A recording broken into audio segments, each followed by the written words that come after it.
Hello,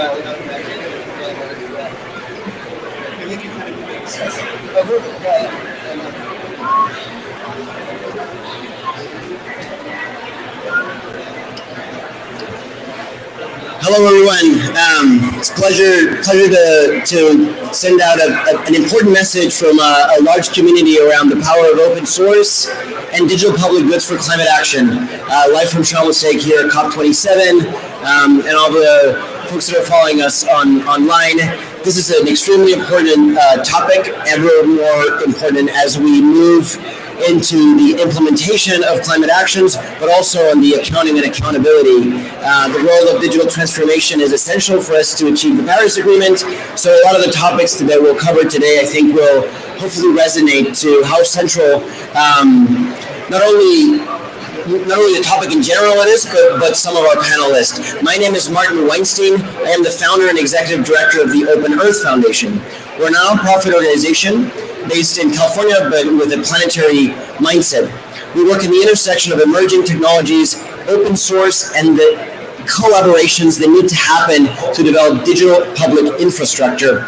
And we particularly work at planetary scale and big picture projects. Things that if we try to do alone, we are bound to fail. So collaboration is one of the most important technologies that we also talk about. And I'd like to just say a couple of things about why we've decided to be an open source and nonprofit organization where we deal with like extremely big picture ideas and projects that are audacious, that are ambitious, but they are exactly the type of things that we need to be able to drive in this day and age. One of our missions in a simple way for us to describe is how do we design and build the operating system for Spaceship Earth? As a collective, as a civilization, we now are faced with a challenge for Earth system management and Earth system resilience. That is a collective problem and one that we need to have a way to augment our human capacity to do that. This is beyond our individual, corporate, national. It has to be at the international level.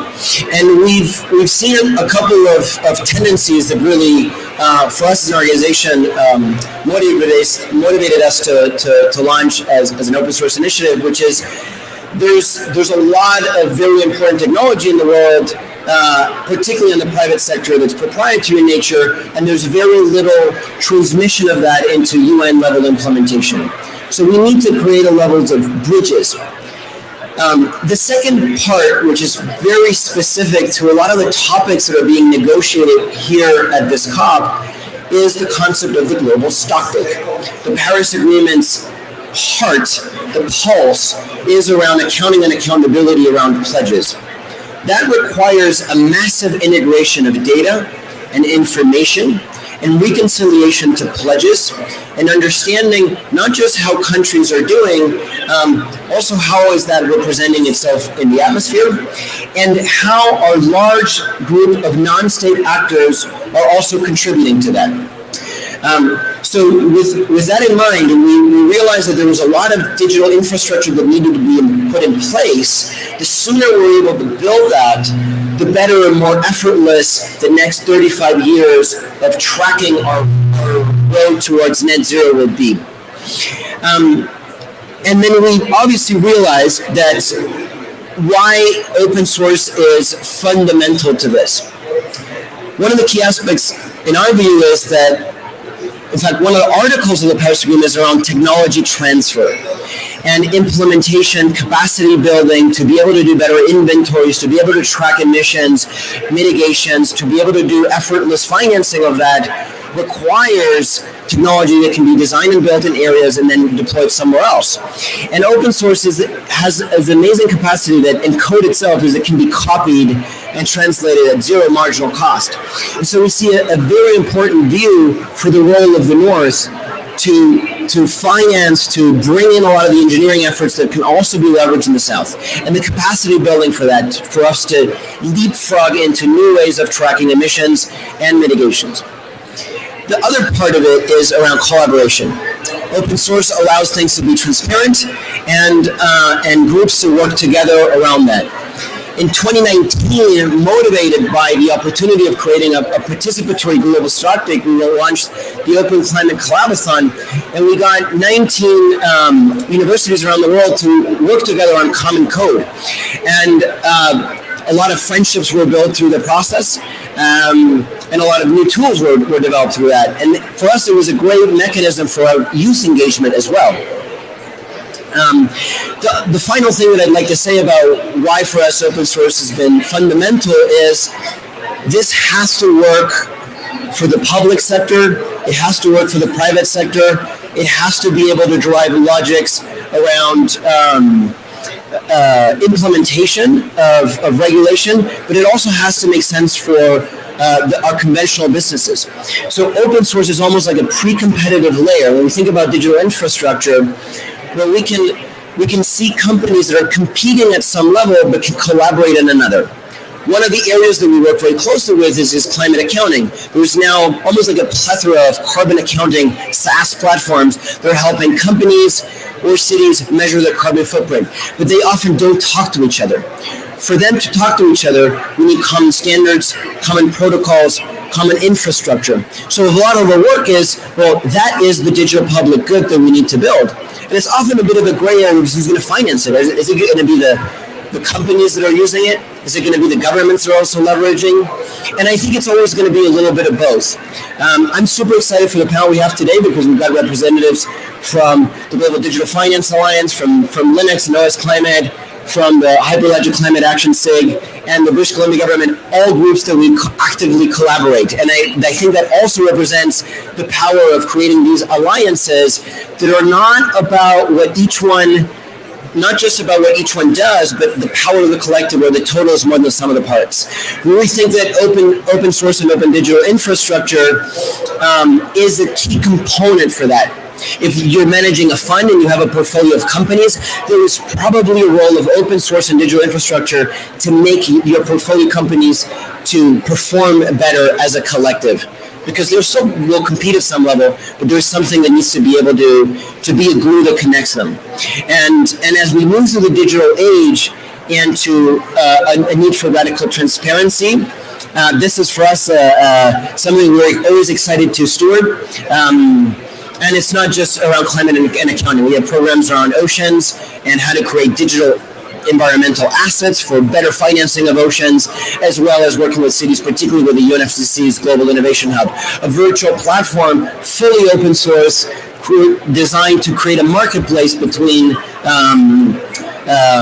cities, solution providers, and financiers. That level of integration around a UNFCCC project has to be able to also be open source for all these pieces to sort of connect and to have a level of transparency and security, which is often a myth that happens within open source. It is actually a lot more secure because a lot of the people that use it are able to inspect it, and a lot of people that don't use it but know a lot about security can also inspect it, can also contribute. Those are just like some of the key things that I wanted to share about why, of course, we're OpenEarth Foundation. It is part of our mandate, and it's part of our ethos, but really something that it's just not just at the technology level. It's really part of the social fabric, that collaboration that makes it possible. I look forward to the conversation, and I'd love any of the next speakers to join up here to the angle. Thank you.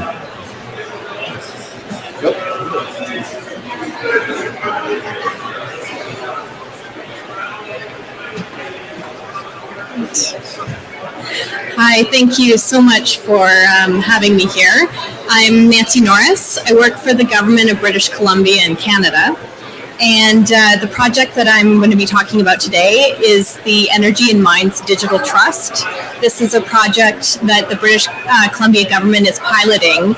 The intersection between, related to this panel, open source technology that we are building, digital ledger technology, building and contributing to the open source community, and then also piloting it for the use of carbon accounting. In particular, in British Columbia, we have climate legislation, which ensures that large emitters have to report annually on their emissions.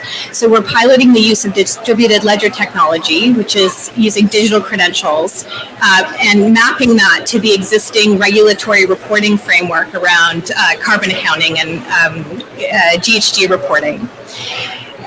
So for the interest of this panel, we are thinking about and really exploring how governments can contribute to open source code and at the same time use that code for a use case that has to do with GHG reporting. So I'm very much looking forward to hearing what everyone has to say as well. And I'll pass it to the next speaker.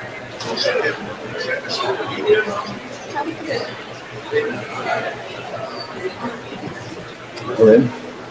Test. You guys hear me? Hey, so my name's Sherwood. I am the chair of the Hyperledger Climate Action and Accounting SIG. Is that for Twitter? Yeah, thank you. And so we are a network of different subject matter experts, environmentalists, obviously blockchain experts who are developing open source solutions under Hyperledger to develop different climate accounting solutions. And so the example that I'll share with you is focused on the Scope 3 issue. Distributed ledger technologies are particularly well suited for solving this area. And so we think that's a really interesting opportunity to use that to create a more open marketplace for environmental data by bringing down the cost, by increasing accessibility, by increasing trust. You have the ability to unlock, incentivize the different levers that are out there: government regulation, consumer demand, and the financial refinance. By allowing them to work together, you can shift the cost curve for the adoption of decarbonization technologies. And so there's a really interesting opportunity there. Now, why open source? Well, supply chains are notoriously challenging to take on. Supply chain, every individual in the supply chain has to measure, report, and verify their emissions. In this case, report them as well. And so a supply chain, it can be 50, be 500, be 5,000 individuals across industry. So in order to tackle that magnitude of a problem, open source is really, I think, the only approach to be able to accomplish the level of complexity by allowing everybody within the system to help build and solve for their particular piece of the challenge. And so Hyperledger and the Linux Foundation are particularly well suited, being one of the largest and one of the oldest open source organizations on the planet. And so, we're excited to represent them, excited to move this work forward.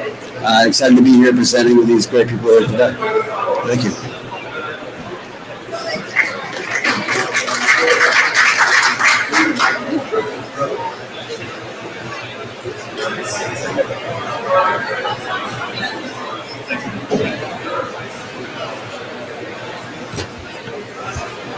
Excellent. Well, I'm a cousin of Hyperledger, or represented. Open Source Climate, OS Climate, is an organization, a community of practice and action that is developing, using the Linux Foundation approach, community-based open source, developing data and analytics for integrating climate in finance and investment decisions by asset owners, asset managers, banks, insurance companies, and ultimately large corporates, and also its service to financial regulators. A lot of what you heard from Martin, when Martin and I had our first conversation, it was like peanut butter and jelly. In fact, OS Climate originally in the first slide deck 4 years ago stood for Operating System for Climate. So we were thinking very much alike. We distilled down from that very grand vision to focus on the needs of our current community, the core community, which includes, for example, Goldman Sachs, Allianz, BNY Mellon, and the Net Zero Asset Owner Alliance. So, a community there of asset owners that made 20, commitments to net zero by 2050 and 2030 commitments without actually having the data and the tools that they needed to set their targets and implement them. A very, very bold move. It's one of the reasons why Allianz, which was a founding member of the Net Zero Asset Owner Alliance, turned to OS Climate because they realized there was no way they could build that data and analytics solution alone. That there was every reason to seek an approach that could act as a force multiplier, as a way to not reinvent the wheel and have every single member of the Asset Owner Alliance building exactly the same thing. And back to the notion of the pre-competitive layer, to identify and bring competitors into the room. So two of the first founding members of OS Climate were Amazon and Microsoft. And it was kind of uncomfortable in the beginning. But there was an understanding and a willingness that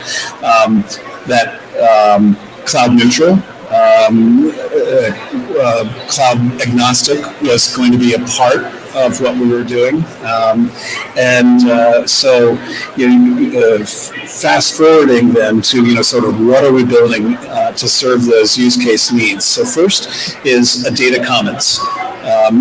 Think about it like a library of libraries. That isn't one centralized location, but a federated model. Think about it like a hub and spoke with APIs that are bringing in data, including from the OpenEarth Foundation. And then that's not only an infrastructure that was built by Red Hat, but also a data management set of functionalities that's very important, and where blockchain obviously is tremendously important for understanding the provenance of the data that is then being used in analytic tools for end-use decisions. The three open source tools that our community have developed as their first out of the gate are for portfolio alignment. That work is led by Allianz. For physical risk and resilience, that work is led by BNP Paribas.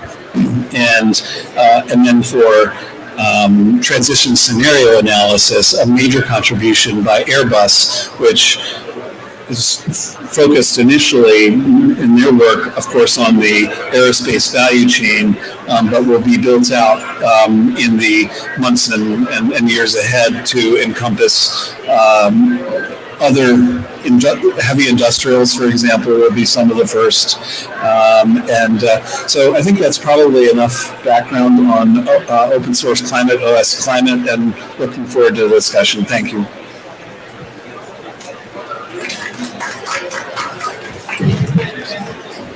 Okay. Hi, everyone. My name is Semans. I'm a the Executive Director of the Green Digital Finance Alliance. We are a Swiss-based non-profit, originally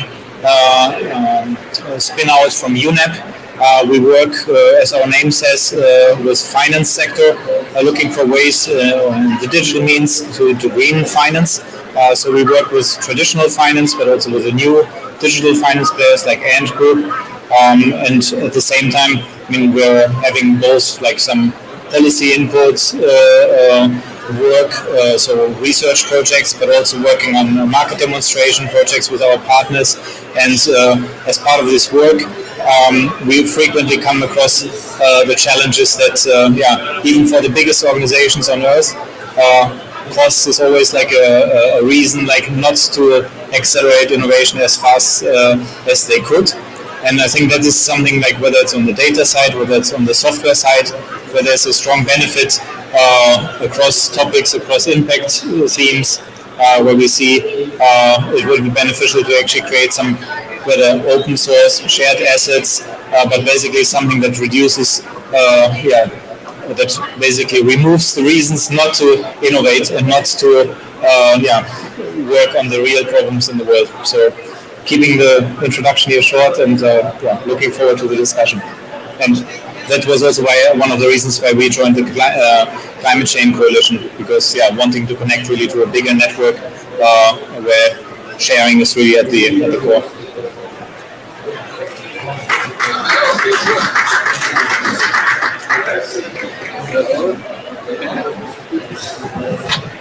So, hi everyone, welcome to the Digital Innovation and Digital Art for Climate Pavilion. My name is Miroslav Polzer. I'm with the International Association for the Advancement of Innovative Approaches to Global Challenges. It's a civil society organization accredited to the UNFCCC based in Austria. And as a accredited observer organization, we had the opportunity to request this space here because in 2019, already a step back, our aim is all of society engagement in climate action. And we said there are three pillars. One is culture, one is technology, and one is organizational innovation. And in terms of technology, we've seen blockchain technology is really a game changer. Now so much more is possible in terms of connecting the dots, connecting the stakeholders. And at the COP25 in Madrid, we have formed the digital innovation community within the UNFCCC process. And it's the idea that if we work together, then we have the capacity to enable transformative change. And it's the same logic of open source, of digital global public goods that inspires us. We need to work together because we don't have time to lose for siloed applications or for institutional egoisms. In this open source global public goods framework thinking, a lot is possible, and we are happy. I was a strategic director of the Climate Change Coalition, which is a network of 360 organizations and co-founded by the UN Climate Change Secretariat, Massamba Thioye, who is leading the Global Innovation Hub of the UNFCCC, is our co-founding chair. And Tom Baumann, who unfortunately can't be here today with us, but we are very happy to have you here. It's such a great group of people who have own networks, and the invitation here from our side that we join forces and that we bring even more prominently our solutions to the next COP28. That's our strategy. There should be a digital innovation flagship initiative of the presidency. So, and the pavilion could be the pavilion this year is somehow the incubation space for the idea, and next year it should be the manifestation of the power of non-state actors, because we digital solution providers and also the citizens that are empowered by digital solution, we are not coming empty-handed. We have so much to contribute and we can together succeed and help the national governments.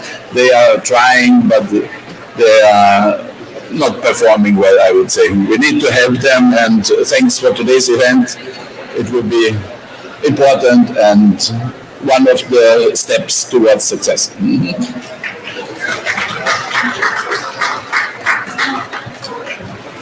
Let's see if these mics can work. One of these. Let's see. Our original moderator, Louisa, is still stuck in the airport. Let me see if we can turn it on. So what I think we could do in the spirit of open source is have a bottom-up, self-organizing discussion on, of course, the power of open source and digital public goods for climate action. So some of the thoughts that I come up as we're hearing from everyone's perspective and open to other ideas is there's a couple of key points that connects all of our initiatives and a lot of our work and the collective message that we're trying to put out at COP. One is the importance around infrastructure, and that relates to architecture, relates to how we decide what our infrastructure and architecture should look like. If you think about any form of infrastructure that we're used to, whether it's pole lines for the electricity grid, how do we do that in the digital world? The communities of practice and expertise that have to gather around. The second thing is, of course, we're in the implementation COP. So there's a lot of, and I'm aware of this, abstractness when we talk about what we do for the normal world. How do we explain it in a way that is grounding, that it actually is able to empower climate action in the context of real mitigations, of adaptation, of equity, and in the context not just of climate, but also biodiversity? Like, what can we talk about the projects and how what we've seen is translated on the ground? And the third thing that I think is very important, and I think most of us practitioners in the field understand, is open source tends to have a myth around like it's free code, right? And if it's free code, like who pays for it? So there's constantly, both with code and with data, how do we understand the evolution of business models for open source and for open data? I think there's a very interesting discussion to have at any of these three things or any other aspect, but because we're doing like bottom up, I'm interested in seeing like if that's a good way to start. But I think it's probably interesting to hear from the anchor of the projects that each one is spearheading. Open to see if that resonates. Who wants to go first? So I'll take. So just quickly summarize your three topics are like the architecture. Like, how do we decide what needs to be built? If we're thinking about open source as sort of the solution for collective intelligence around climate action, around accounting and accountability, Yep. How does that happen? That's like the blueprint. The second is how do we turn that into action? Yep. And the third is like what's the business model around open source? Great. Cool. Let's do it. That sounds good. So actually, I'm going to do 2 and 3. Well, I'll just speak to the architecture component. Again, I mentioned that we're focused on scope 3, and that marketplace. We're not trying to reinvent the wheel, and I think that a lot of that gets done a lot of times. So we're really focused on essentially developing a solution that can bring in different subject matter experts to do what they do best. So MRV, for example, is not something that we want to build. The data analytics is not something we want to build. The digital assets for that financial industry is not something that we're particularly like well suited to build. But if you can essentially figure out the underlying infrastructure and provide value for the different players, then I think you can be effective in developing a system of value, right? And so I think that the real trick is understanding, doing the legwork, doing the research, talking to people ahead of time to figure out who the players are, what the value exchange is, to understand what to build, because the tendency is to start building, right? And so that's part of the reason we're here, to figure out what to build and what not to build. Yeah. I can continue. I mean, we'd love to hear like your approach in architecture, and I can sort of share a bit of what's been our experience as well. Briefly, in 2019, I think it was COP25.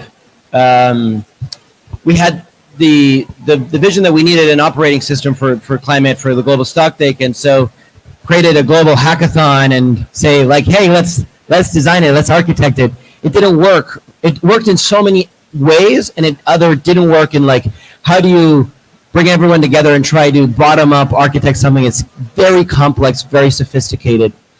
And so one of the things we've learned is that the key components is first that you have to build communities.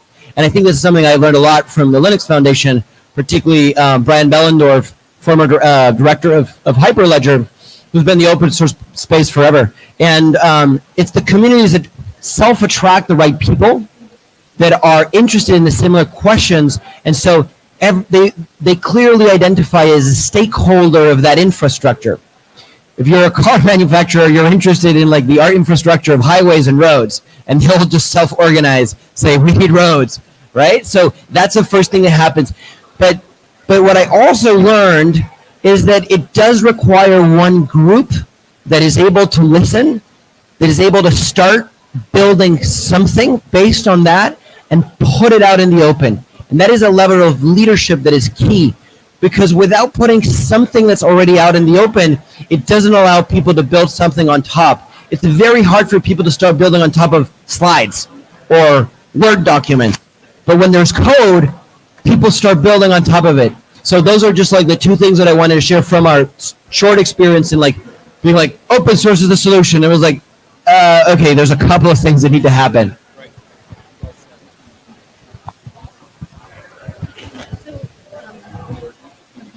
Thanks. For our project, we're focusing on distributed ledger technology. And to your point, Martin, I think that it's so important because these technologies, because these technologies, there are so many use cases that they can enable. We're focusing on the energy and mining sector, but we have colleagues in the BC government who are focusing on individual identity and the use of digital credentials, similar to like if you have a driver's license, creating that as a digital credential that can be exchanged. For us, we have decided to focus on processes that have a regulatory underpinning within BC, within law, because we find that actually your governance framework is already established. You can point to it.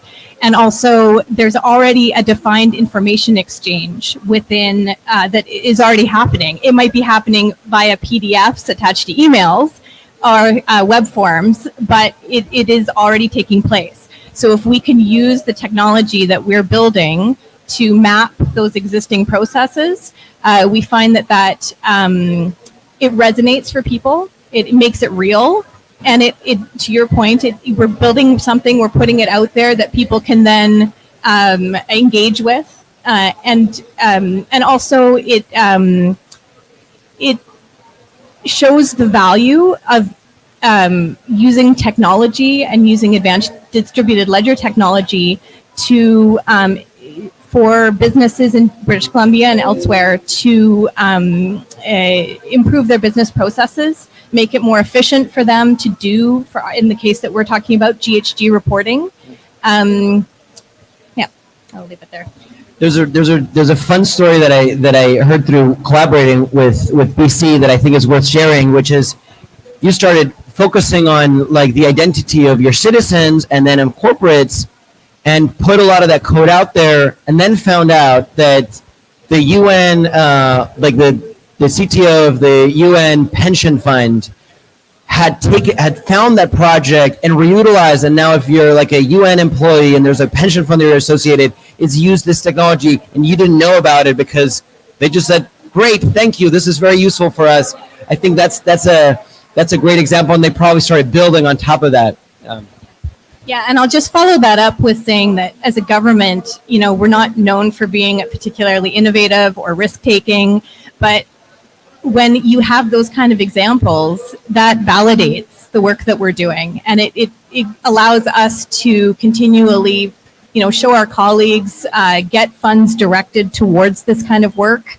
So open source is really quite incredible for that, because the fact that other governments are using the code that we've built and contributed, and then we have this amazing sort of feedback loop from them about how the code's working for them. They can contribute as well. It's just this continual refinement process. So to finish up on the first.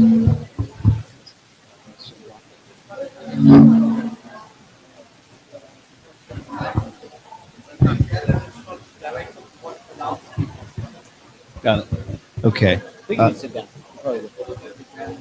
Got it. Okay. So I'll finish up on the first question. So just to illustrate your point about the importance of architecture.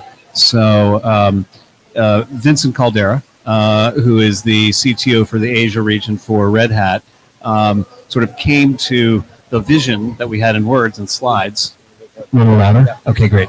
So Vincent Caldera, CTO of Red Hat, came to the vision that we had, sort of outlined in slides for a data commons, and said if we start developers on this without having a proper architecture, they'll go off and they'll create a white elephant, and then a year later we'll be scrapping it and starting it all over. So that just illustrates the importance of having the community start with the architecture, create the kernel essentially, then build out from that. So that's part of what we've experienced in open source climate, and now are set for a very large community to take the next steps in building out the data comp.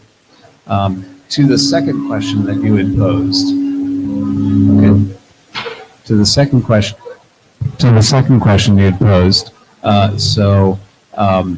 A lot of what we deal with in sustainable finance that is in that realm of use cases for asset owners, asset managers, banks, and regulators, there's a lot of methodology that's been written down in words.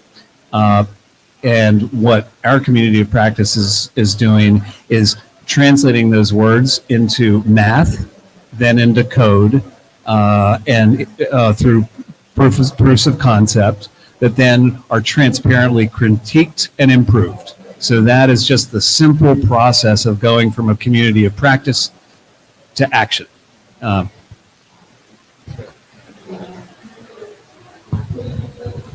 It would be great to hear.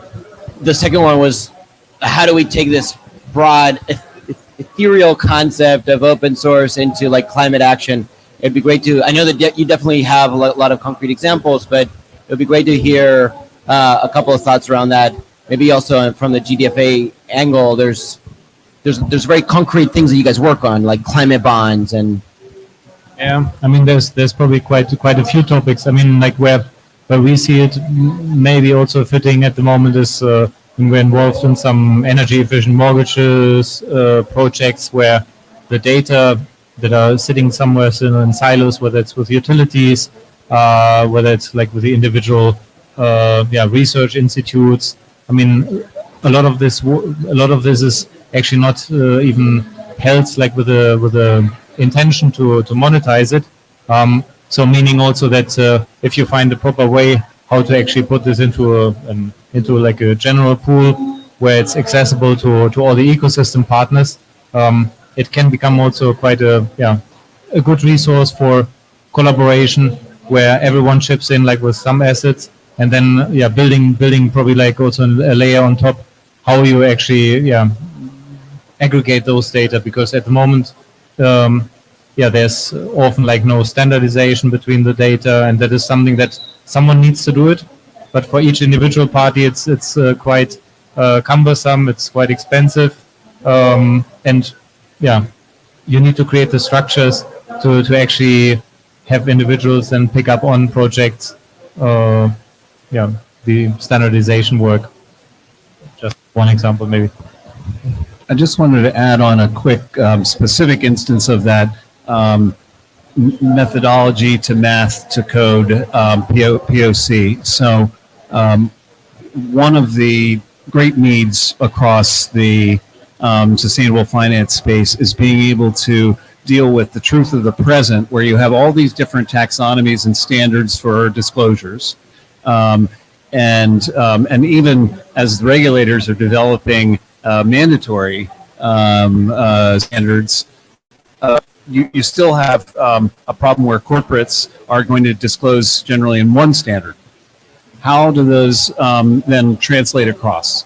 So there's a fintech called UREG based in Singapore that, in collaboration with Monetary Authority of Singapore and OS Climate, is developing a proof of concept for something that is akin to a Rosetta Stone that can take a disclosure in one taxonomy and crosswalk it to another taxonomy, so that it's consistent and usable no matter which taxonomy then a financial decision maker is applying. It's for sure going to be wrong in its first output. It's going to be tested, critiqued, improved with the knowledge of the whole community.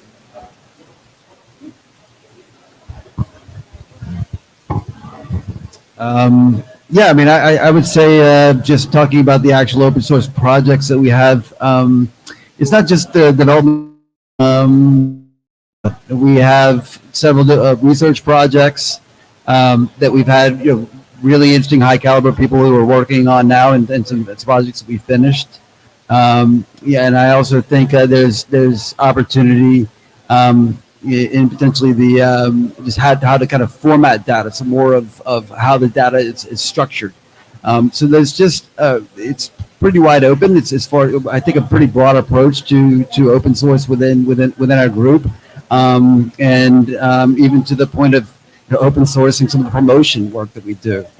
There's just generally a lot of interest in becoming a part of the solution in this space, and there's just a lot of energy. So if you think through how to kind of tap into that energy and allow people to use their skill sets, whether those are technical or non-technical, you can accomplish a lot. Yeah. Business model. Thank you for that, Truman. So I would say another thing to think about that I think about quite a bit is just commercial open source solutions, and particularly the space I've been talking about is the supply chain issue in scope 3. If you can bring in our case, the data of emissions that's embodied in a supply chain, there's a lot of commercial applications, that can use that data and bring value to the system. And it's okay if they make money doing it using open source code. That's the point. They bring their own value to it. They help build the system. They help attract additional data, additional participation, and are able to bring their value chain into the digital world. That's the goal. I think that open source has its place, but in order to scale it, it needs to have kind of a self-replicated, symbiotic relationship with the commercial world. Yeah. I think there's an interesting thought there, because I think what you're alluding to is the code itself is valuable, but you need to be able to translate it into the application, and that service needs to be a commercial service. Yeah. If we open source Windows, which everyone knows, tomorrow, and I give you the code of Windows, and you're going to implement it in your company, good luck. Like you're going to have a nightmare, right? So someone has to help you turn that code into a practical sense. That's sort of what you're alluding to, right? Yeah, that's great allegory. And actually, maybe while we're already at scope 3, I mean, in our work or my work where I'm especially involved in, we are talking more scope 3 downstream, so really towards the end user. And I mean, one of the big challenges that we have there actually to educate consumers, like with climate and nature topics, is that how do you link it to their everyday actions, transactions? And I mean, that is really commodity business. And that is something like where everyone would be better off actually to collaborate on getting like a big inventory and mapping on whether it's on the payment transactions, for example, on the carbon footprints, and then you build actually the applications on top, or the commercial use cases. So I want to offer a counterpoint, different point of view on, at least how some open source projects can straddle the commercial and be, sort of containerized things that can be then, used in proprietary solutions that can be commercialized. For example, an advisory services provider can take and customize across a whole range of clients. But then also for public use cases, in some instances, there's going to be a value in, for example, you can't see him, but our colleague Matt Sando from BNP Paribas is here. Matt leads the Physical Risk and Resilience Project of OS Climate, and we are intending within the platform to develop a tool that can be accessed, including as a web-based tool, by a range of different users that may not be able to afford a commercial solution. So we want this to be available to communities, to small regional banks, to a range of different institutions that are looking to understand vulnerability, understand what they need to do to mitigate that, and to plan investments in resilience, and to make sure it's essentially an appropriate technology, right? One that you don't need to be a rocket scientist, you don't need to have somebody intervening to help you to use, and so that's not easy to do. It's not going to be done overnight, but it'll be done, we hope in collaboration with some of the best and most experienced people in doing that at the international institutions who have been trying to, it's almost analogous to downscaling, right? From downscaling to a simple, usable solution. This isn't competing with anyone. That kind of a public good is not off-putting to a commercial provider because, indeed, there's still going to be a whole raft of different users that are still going to, they'll be able to look and they'll be able to understand their vulnerability. But when it comes to planning, a resilience investment that serves the community for the infrastructure for that community, whatever it is, they're still going to turn to international institutions, to NGOs, et cetera, who can make use of that information. So, I think it is possible to straddle both, although, ultimately, the great power of what we do in OS Climate is going to be by the sort of the magnification and extension through commercial applications that use it. I liked what you're saying around the public good point. I mean, as a government, we're not really looking at this as from a commercial perspective. It's more, we're building public infrastructure in the same way that we would be building highways. And we're thinking of it in that way. We're also thinking about it, and this comes back to the open source question around enabling, empowering citizens, businesses in our jurisdiction to be able to share information in a way that is trusted, in a way that's efficient. And also that sort of, we see what we're building as enabling the BC government to participate in an ecosystem that's much broader than ourselves.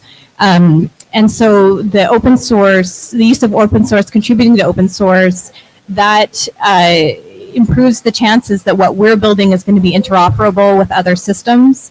It also opens us up to a really broad group of stakeholders and like-minded individuals. So I would say that for us, it isn't as much about monetizing or having a business model. It's more about the value creation and finding like-minded partners such as OpenEarth Foundation, and also the value as well that we find is that when you're working in the open source community, you immediately weed out the folks who aren't wanting to or aren't contributing code, the folks that aren't wanting to contribute effort.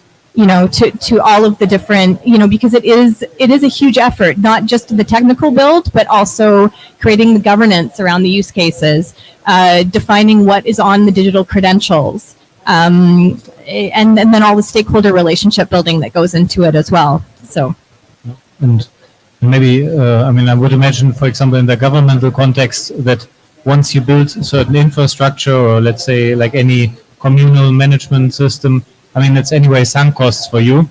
So there's not necessarily like the big benefit of like selling it to someone else. Or selling always is also an effort, but open sourcing it in that moment can also mean that you have the benefit of someone else continuing the development. And for example, for the further development, your costs will be significantly lower. So I think that's absolutely. I did want to point out that two of our panelists that arrived later, Katherine Foster from GDFA and Louisa Durkin, also from OpenEarth, opening the floor to whatever you want to chime in on the topic, or if you want to talk a bit about Climate Action Data 2.0 community. A lot of these things come up in the communities that we set up. What's the business model for these things? And I think that we've already heard a couple, and even maybe Truman, there's another one that's very important at Linux, which is like members. Members pay a fee, and they're part of the process. That is also a business model. Turning open source through services is another, which you mentioned. And as you were talking about, like the highway, like we build highways, we're the government. I've never thought of the concept of like this government with taxpayer money made this highway that was actually used by another state. No, but with code, you do that, right? Like you put those taxpayer monies for your citizens and it actually helps citizens somewhere else. I got a great one on members. So we'll channel our dear colleague, Michael Tiemann, who started the world's first open source software company and is part of the OS climate team. He says, so if you got 10 members, right, and they come to the open source project, it's like a bank.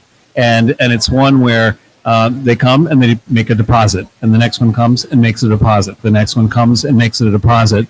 But that instead of just getting the return on your one account, right, everyone gets a return for all 10 accounts. Yeah. So it's a great magnification of value. I mean, in the case of though, that's not enough money to get done what we need to get done. So we need philanthropic dollars as well to be able to add additional contract developers to fill gaps. Jim Whitehurst, who I think is well known to all from leading Red Hat for many years, contributed some of the first philanthropic funding to OS Climate and plus that up by $500,000 this year, and that's been invaluable. So I think philanthropic foundations, governmental foundations, the European Climate Foundation, etc., are important business model partners for a lot of these initiatives. You mentioned Brian Behlendorf. He's been terrific at channeling in and putting to work public sector dollars for creating these public goods. And the role of philanthropy is very interesting because when we think about investing, investors always want to see that 10x return, right? And so it connects with the two things that you said. If I'm a philanthropist and I'm supporting with 100 units of value for this project, if it's open source and it actually creates a community, it leverages 1,000, right? And I think that's a very important as like the role of open source as a business model for other type of actions, like as a business model for philanthropy impact. I think it's very interesting to go back into like climate action and how to ground that. It's worth remembering that when we think about climate action on the ground and like the concept of 1.5, reducing emissions, deploying renewables, nature-based solutions, none of them are code, right? They're actions.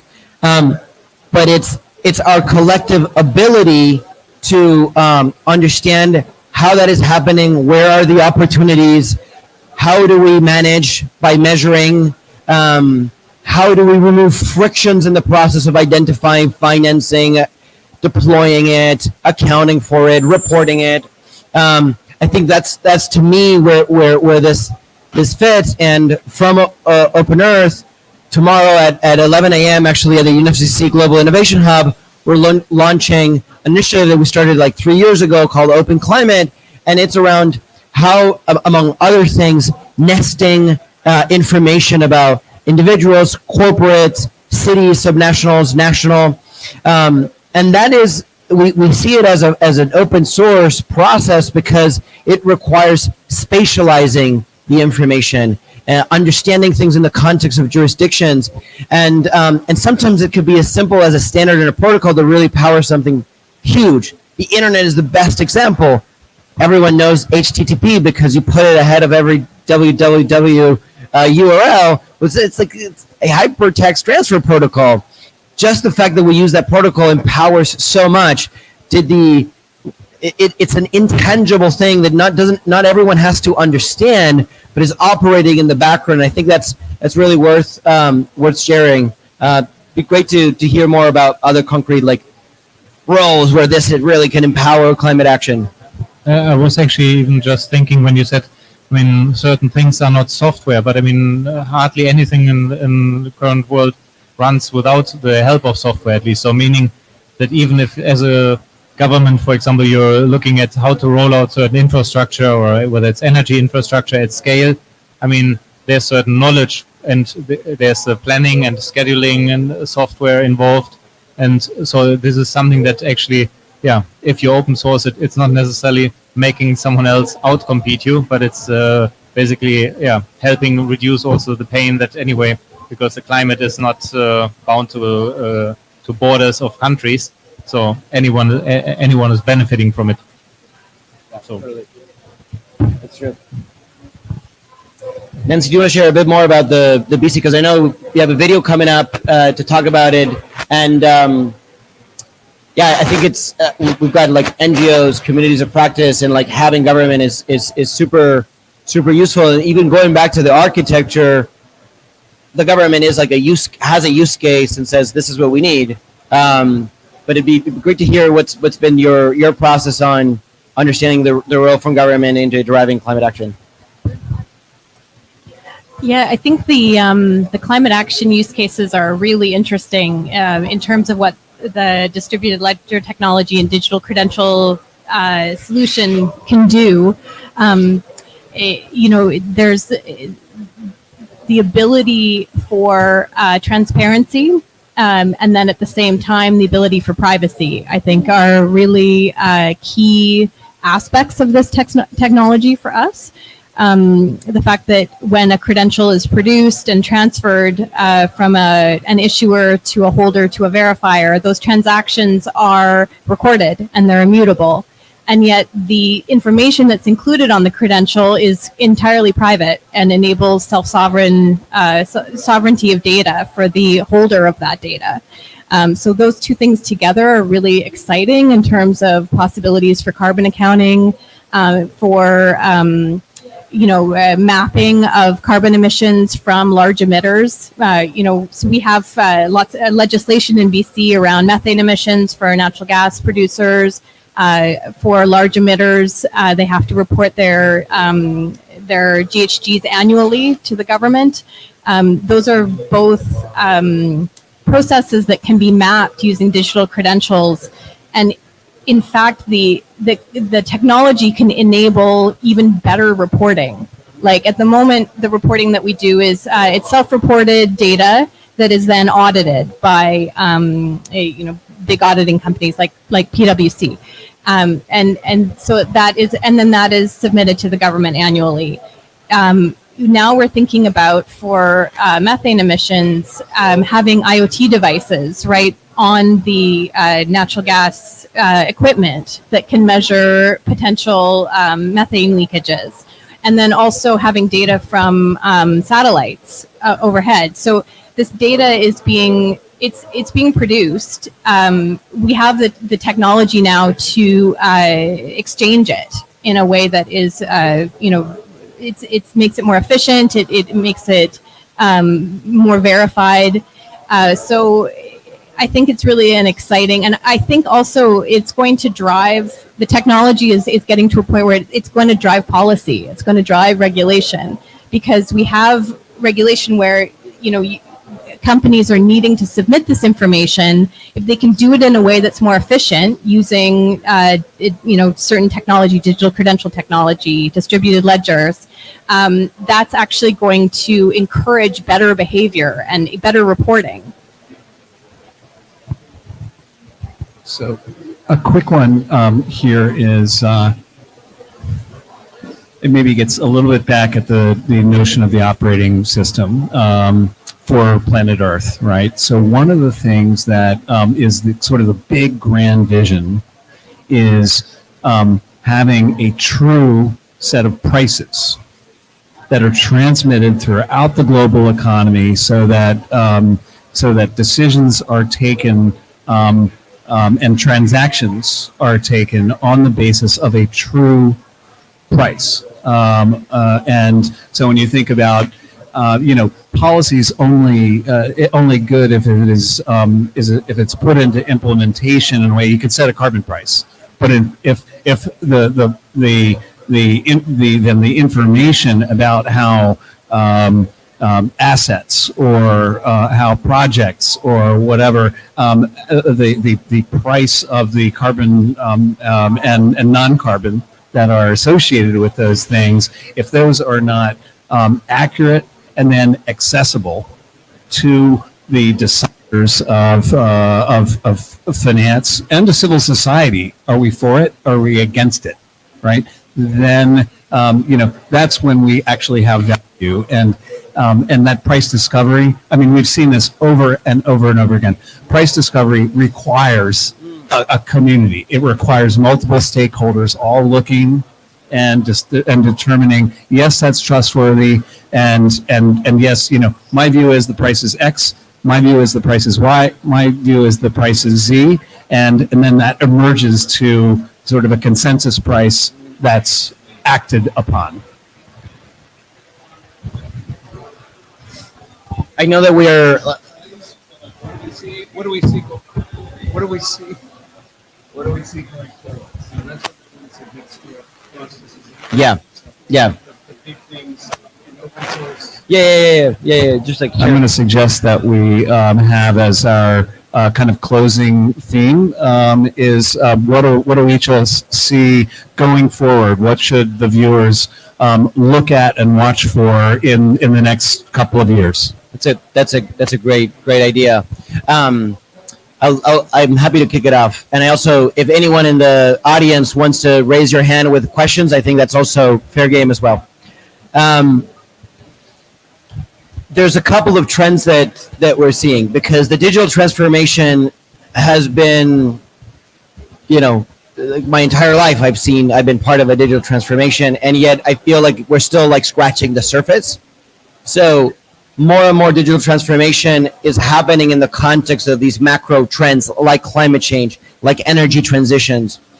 And I think we're going to see more consortia of private-public partnerships working together around the common digital highways we need to navigate these macro trends, transitions of energy, planetary scale, management of emissions, mitigations, and we're going to see a lot, or let's say, I hope to see a lot more education to the different set of funders, philanthropy, government, startups, funds themselves into the power of open source. It's not new, of course, because open source has been around for a while. Almost every computer in the world uses a Linux product.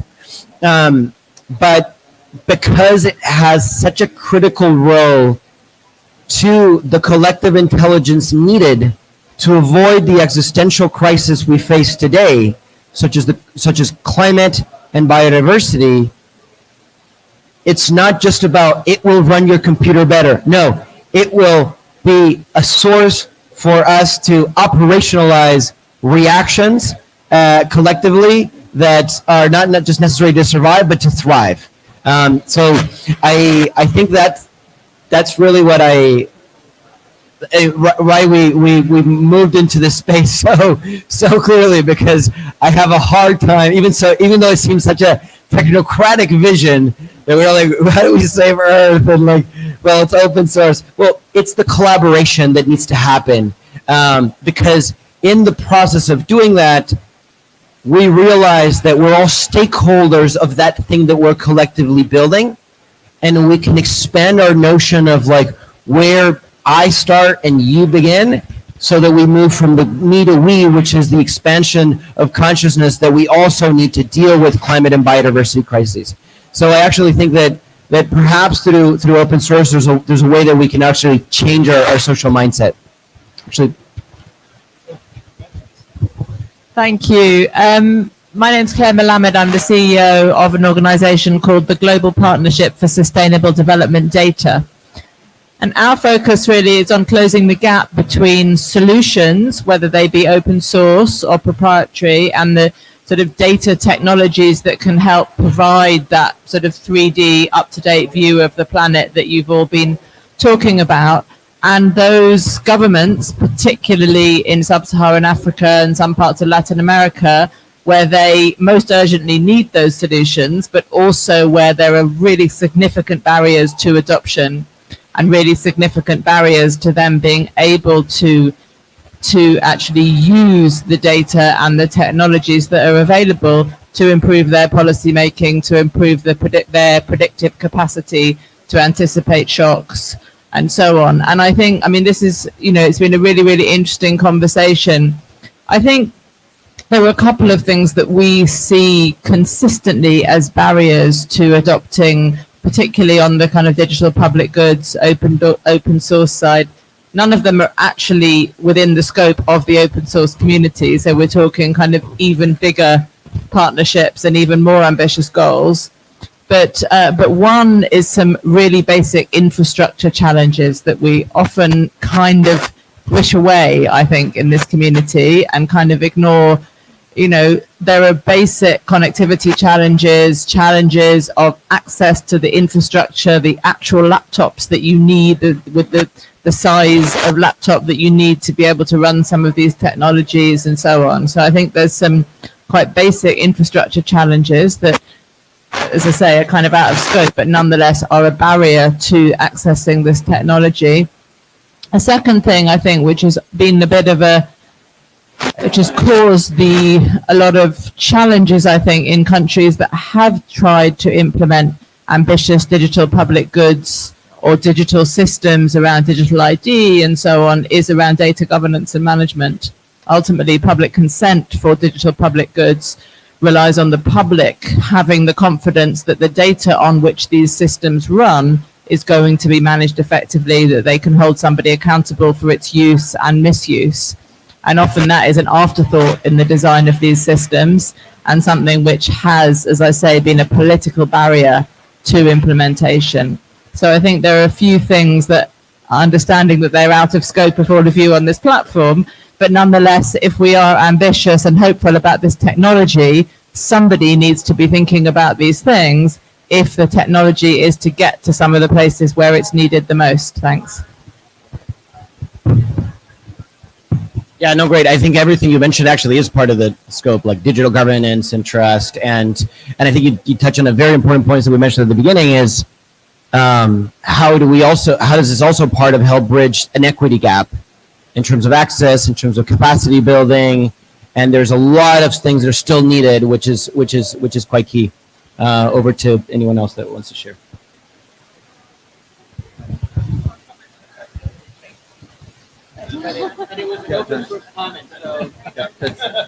I just quickly close with, I like the way you said the gap. I would say a closing of the gap.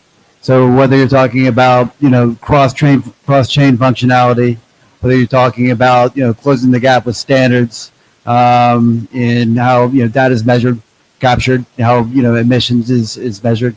I think that there's obviously a need and a general momentum in all the different stakeholder groups and everybody in their specific area of expertise.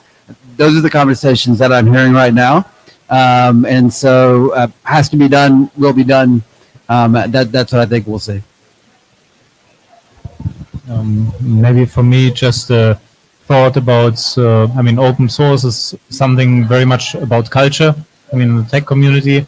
But I think it also somehow resembles very well what's for example happening now more on the consumer end. Like with the sharing economy. It's less about ownership, it's more about access, and I think that is probably also something that with that spreading more and more, you have actually more convergence between the back end and the front end. So hoping that will also help accelerate. I think this is a little parochial to OS Climate, but I hope that it's true across all of our projects. Is when I was figuring out first, I tried OS Climate out as a fintech, and it was hard, man. It ran smack into the wall of some big incumbents that totally shut us down. But one of the things that was apparent was that each of those were developing substandard solutions because they were just doing them, one company providing them to a bunch of customers. When I turned to Jim Whitehurst and Jim Zemlin and others to sort of figure out, whether we could solve what I wanted to solve through open source. One of the things that Jim Whitehurst said, talk to Jim Zemlin and ask how many people have been involved in the developing of the Linux operating system. and the other projects across the LF, it's 540,000 people, right? And so I think that's one of the things that I see in the trend in the year and two ahead is going out from smaller communities that are working on these things where you have dozens or some hundreds that are contributing code to ones where we have thousands and tens of thousands bringing pieces of the code, bringing some of the data, and that's when we really scale these solutions.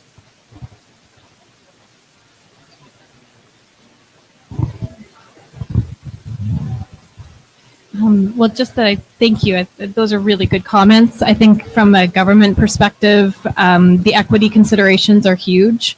I'm on the policy and strategy side of things, not the technical side of things. So I often describe open source as that we are putting together a cake recipe that we're putting out there, and anybody can make a cake. If they want to from it. But if you don't have the ingredients, if you don't have the access, then yeah, those are really important considerations, especially access to, computers, access to smartphones, and even connectivity to the internet. I think those are really important considerations for our project. I'd also, if we have time, it would be great I have a video we can play, which is around interoperability, and just sort of shows the power of collaborating through the open source community. We have a number of different wallet providers that we work with, and we've been able to do a use case with mining emissions data that we can showcase the use of digital credentials to pass along information. Great. Let's watch the video because I think it's great to see that perspective and a lot of this into action. Slap for it. And yep, there it is. Prosperity and partners are presenting the Energy and Mines Digital Trust ecosystem. The ecosystem consists of mining corporations, the British Columbia government, third parties and auditors, as well as verifiers, such as car manufacturers. In our example, Copper Mountain Mining Corporation is using the Sferity Digital Product Passport solution to request, hold and present their company credentials. In this video, we're showing a hypothetical use case in which the British Columbia government uses the traction technology to issue registration credentials and the auditor PricewaterhouseCoopers uses Northern Block Orbit to issue greenhouse gas emissions reports. Finally, an example original equipment manufacturer, or OEM, uses Sferity's solution to validate credentials and to keep an audit log of their compliance checks. As all solutions are interoperable, the partners create an ecosystem to exchange greenhouse gas emissions reports in a secure and verifiable way. The intent of the video is to show that all the wallets can exchange real verified data about a BC mining company's business registration and annual GHG report.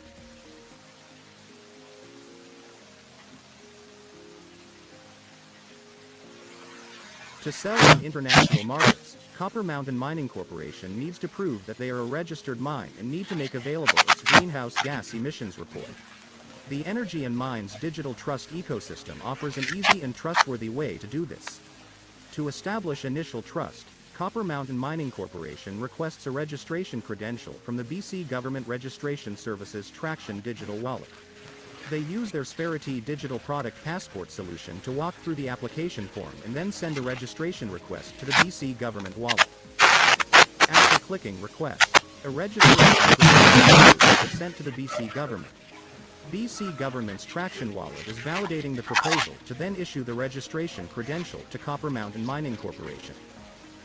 When the registration credential has been issued, a notification is sent to Copper Mountain Mining Corporation to accept or reject the credential.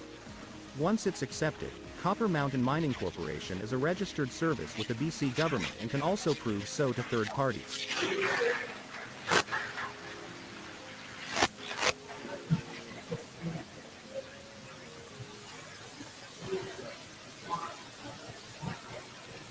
As a next step, Copper Mountain Mining Corporation needs to request the greenhouse gas emissions report, which is issued to them by PricewaterhouseCoopers, PwC, using the interoperable Northern Block wallet. Before that, PwC audited Copper Mountain Mining Corporation according to their standards. To receive the greenhouse gas emissions report, Copper Mountain Mining Corporation needs to again request the credential using the Sperity Digital Product Passport solution. They fill out the dedicated form for this credential type and then send the request to PwC. Once the greenhouse gas emissions report has been sent to Copper Mountain, they again receive a notification and can accept or reject the credential. After the second credential is stored in Copper Mountain's wallet, any industry partner can check that the mining corporation is a registered company and has a valid greenhouse gas emissions report.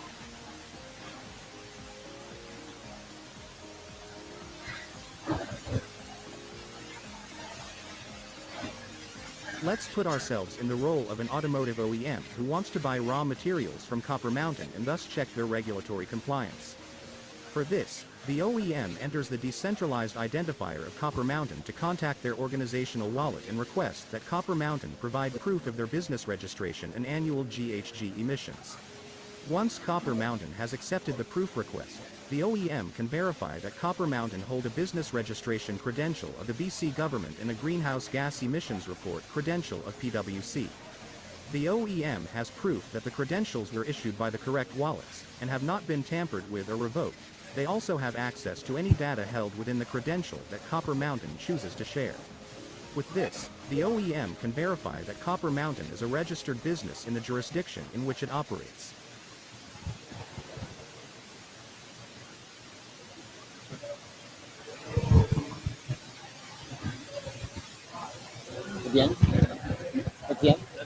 Okay, it's a wrap. Amazing. Wow, that's a big journey. All open source journey. That really, wow. They all interrupt. Sorry.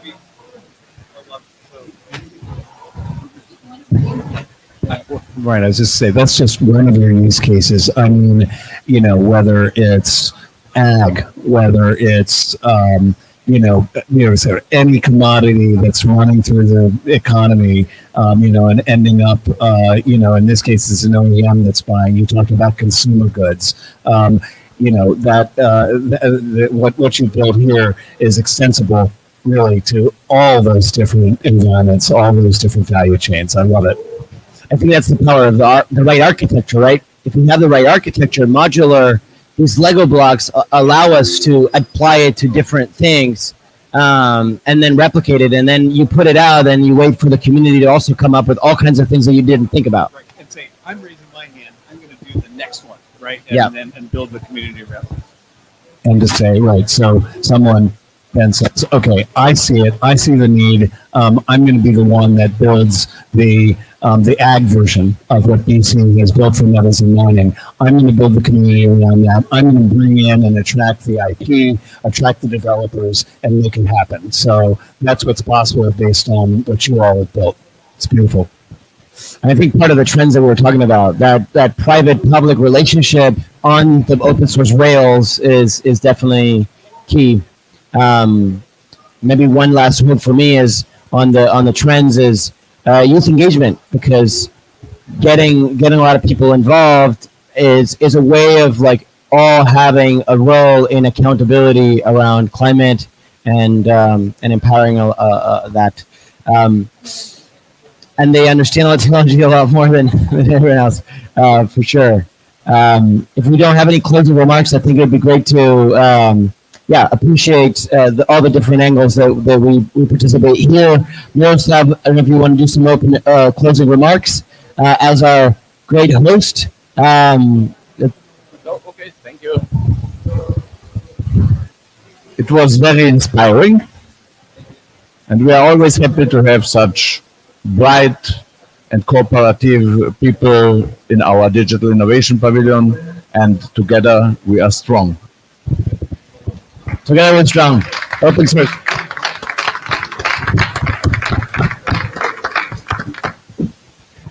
Thank you. We'll put out our video afterwards as well.